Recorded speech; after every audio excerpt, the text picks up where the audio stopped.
जय माँ मंगला अष्ट्र ओडिया तरफ समस्त स्वागत। ओ माई रक्षतु मंगला धर्म रक्षतु पार्वती दश कीर्तिश्च लक्ष्मीश्च सर्वरक्षतु मंगला अमनीलांजन समाभासं रविपुत्रं यमाग्रजं छाया मार्तंड संभूतं तं नमामि शनिश्चरम्। माँ मंगला प्रभु शनिदेव समस्त मंगल विधान करंतु। आज दिनटी समस्त सुखमय हेउ। जानिमा आजिर पंचांग विषय एवं ताहापर जानिमा राशिफल विषय। आज दिनटी केमिति अच्छे किपरि अच्छे आसंतु विचार करिबा। आज नवेम्बर मास 22 तारिख शुक्रवार मार्गशीर मास कृष्ण पक्ष बिच्छा 7 दिन। सप्तमी तिथि संध्या 6 घंटा 8 मिनिट पर्यंत। अश्लेषा नक्षत्र संध्या 5 घंटा 10 मिनिट पर्यंत। कर्कट चंद्र संध्या 5 घंटा 10 मिनिट पर्यंत। आज सूर्योदय प्रातः 6 घंटा 0 मिनिट 12 सेकेंड करते। सूर्य अस्त संध्या 5 घंटा 4 मिनिट 48 सेकेंड करते। बिच्छा राशि धनु राशि मीन राशि आज घातबार। जोगिनी वायवे संध्या 6 घंटा 8 मिनिट करते ऐशाने यात्रा निषेध। राहुकाल समय सुन जानिमा दिवा 10 घंटा 12 मिनिट रु दिवा 11 घंटा 34 मिनिट मध्य राहुकाल। आज शुभ कर्म अद्य रात्रि 11 घंटा 44 मिनिट करते मोघा नक्षत्र विवाह पाणी ग्रहण एवं आज 5 घंटा 10 मिनिट करते संध्या मिथुन राशि सिंह राशि तुला राशि बिच्छा राशि कुंभ राशि मीन राशि कर चंद्र सुधी। कर्कट और मकर राशि पुरुषंकर घात चंद्र। मृत्ये संध्या 6 घंटा 8 मिनिट मध्य एकपाद पुष्कर दोष गो पशु नाश। रेवती नक्षत्र आज तारा सुधी। जानिमा सप्तमी एक दिष्ट आज प्रावण श्राद्ध ताल संध्या 6 घंटा 8 मिनिट करते नड़िया खाइबा मना।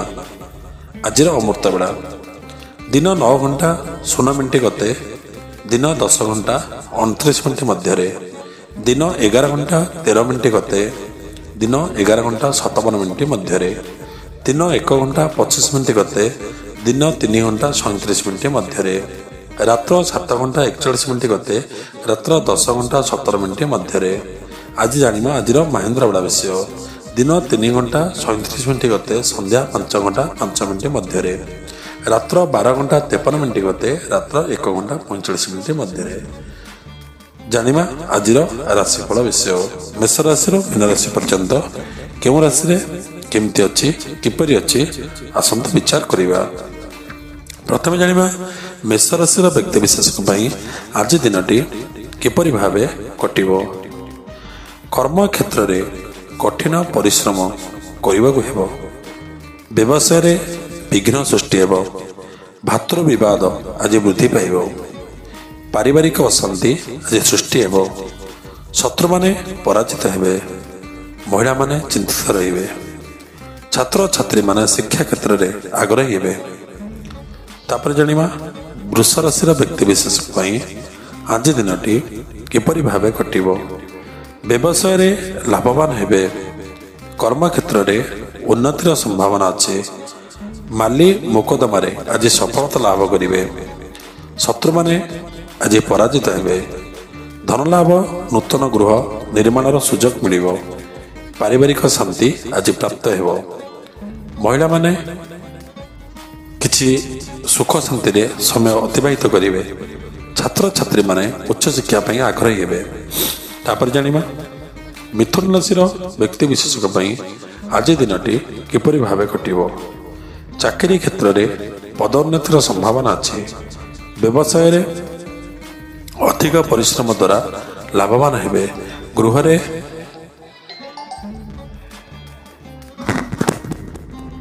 गृहरे मांगलिक कार्यर संभावना अच्छी। भूमि किंबा गृह क्रय करिपारंती। महिला मानकर आत्मविश्वास आज वृद्धि पाइब। छात्र छात्री माने शिक्षा क्षेत्र में सफलता लाभ करेंगे।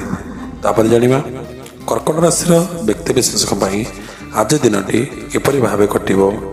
व्यवसाय रे उन्नति हेबो। मान सम्मान वृद्धि पाइब। आर्थिक उन्नति हेबो। पारिवारिक शांति आज प्राप्त हेबो। नूतन व्यवसाय किछि आरंभ करि पारंती। महिला माने आर्थिक उन्नति सह सुखी हेबे। ଛାତ୍ରଛାତ୍ରୀମାନେ ସଫଳତା ଲାଭ କରିବେ। ତାପରେ ଜାଣିବା ସିଂହ ରାଶିର ବ୍ୟକ୍ତିବିଶେଷଙ୍କ ପାଇଁ ଆଜି ଦିନଟି କିପରି ଭାବେ କଟିବ। କର୍ମକ୍ଷେତ୍ରରେ ପଦଚ୍ୟୁତିର ସମ୍ଭାବନା ଅଛି, ତେଣୁ ସତର୍କ ରହିବେ। ବ୍ୟବସାୟରେ କ୍ଷତି ହେବ। ମାଲି ମୋକଦ୍ଦମାରେ ସମସ୍ୟା ବୃଦ୍ଧି ପାଇବ। ମାନସିକ ଅଶାନ୍ତି ଆଜି ବୃଦ୍ଧି ପାଇବ। ଗୃହରେ କିଛି କଳହ ଲାଗି ରହିବ। ଆୟ ଅପେକ୍ଷା ବ୍ୟୟ ଅଧିକ ହେବ। ଛାତ୍ରଛାତ୍ରୀମାନେ ଶିକ୍ଷା କ୍ଷେତ୍ରରେ ଆଗ୍ରହୀ ହେବେ। ତାପରେ ଜାଣିବା କନ୍ୟା ରାଶିର ବ୍ୟକ୍ତିବିଶେଷଙ୍କ ପାଇଁ ଆଜି ଦିନଟି କିପରି ଭାବେ କଟିବ। କର୍ମକ୍ଷେତ୍ରରେ ଉନ୍ନତି ଯୋଗୁଁ ଧନଲାଭ ହେବ ଏବଂ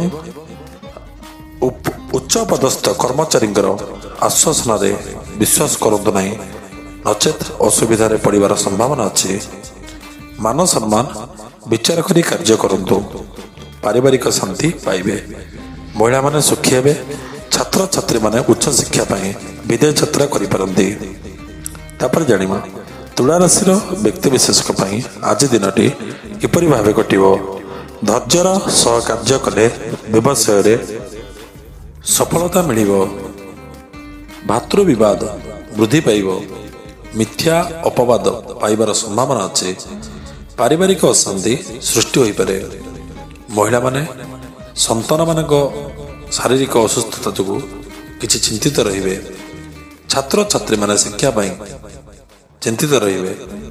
ତାପରେ ଜାଣିବା ବିଛା ରାଶିର ବ୍ୟକ୍ତିବିଶେଷଙ୍କ ପାଇଁ ଆଜି ଦିନଟି କିପରି ଭାବେ କଟିବ। କଠିନ ପରିଶ୍ରମ ଦ୍ୱାରା ବ୍ୟବସାୟରେ ଲାଭବାନ ହେବ। ଆର୍ଥିକ ଉନ୍ନତି କିଛି ହେବ। ପାରିବାରିକ ଶାନ୍ତି ମିଳିବ। ସାମାଜିକ ମାନ ସମ୍ମାନ ପ୍ରତିଷ୍ଠା ମିଳିବ। ମହିଳାମାନେ ସୁଖରେ ସମୟ ଅତିବାହିତ କରିବେ। ଛାତ୍ରଛାତ୍ରୀମାନେ ଶିକ୍ଷା କ୍ଷେତ୍ରରେ ସଫଳତା ଲାଭ କରିବେ। ତାପରେ ଜାଣିବା ଧନୁରାଶିର ବ୍ୟକ୍ତିବିଶେଷଙ୍କ ପାଇଁ ଆଜି ଦିନଟି କିପରି ଭାବେ କଟିବ। ନୂତନ ବ୍ୟବସାୟ ଆରମ୍ଭ କରିପାରନ୍ତି ଏବଂ ଆଜି ଧନଲାଭର ସୁଯୋଗ ଆସିବ। ମାନ ସମ୍ମାନ ବୃଦ୍ଧି ପାଇବ। କର୍ମକ୍ଷେତ୍ରରେ ଉନ୍ନତି ହେବ, କିନ୍ତୁ ଶାରୀରିକ ଅସୁସ୍ଥତା କିଛି ଦେଖା ଦେଇପାରେ। ତୀର୍ଥଯାତ୍ରା ଆଜି କରିପାରନ୍ତି। ମହିଳାମାନେ ଧର୍ମପରାୟଣ ହେବେ। ଛାତ୍ରଛାତ୍ରୀମାନେ କୃତକାର୍ଯ୍ୟ ହେବେ।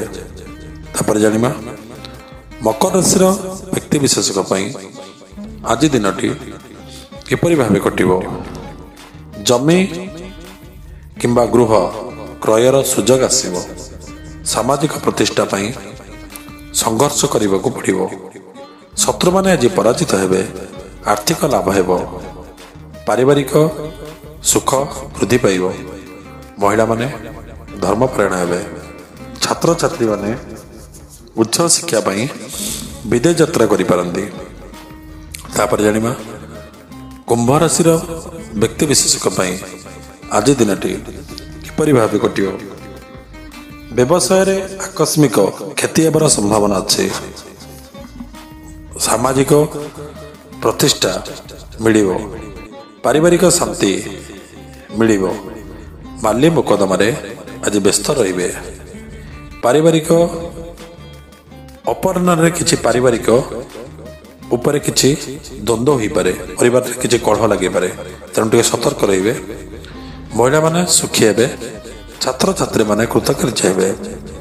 ତାପରେ ଜାଣିବା ମୀନ ରାଶିର ବ୍ୟକ୍ତିବିଶେଷଙ୍କ ପାଇଁ ଆଜି ଦିନଟି କିପରି ଭାବେ କଟିବ। ବ୍ୟବସାୟରେ ଲାଭର ସମ୍ଭାବନା। ଆୟ ଅପେକ୍ଷା ଆଜି ବ୍ୟୟ ଟିକେ ଅଧିକ ହେବ। ସମ୍ପତ୍ତି ପୂର୍ବରୁ ଲାଗିଥିବା ସମସ୍ୟା ଆଜି କିଛି ସମାଧାନ ହୋଇପାରେ।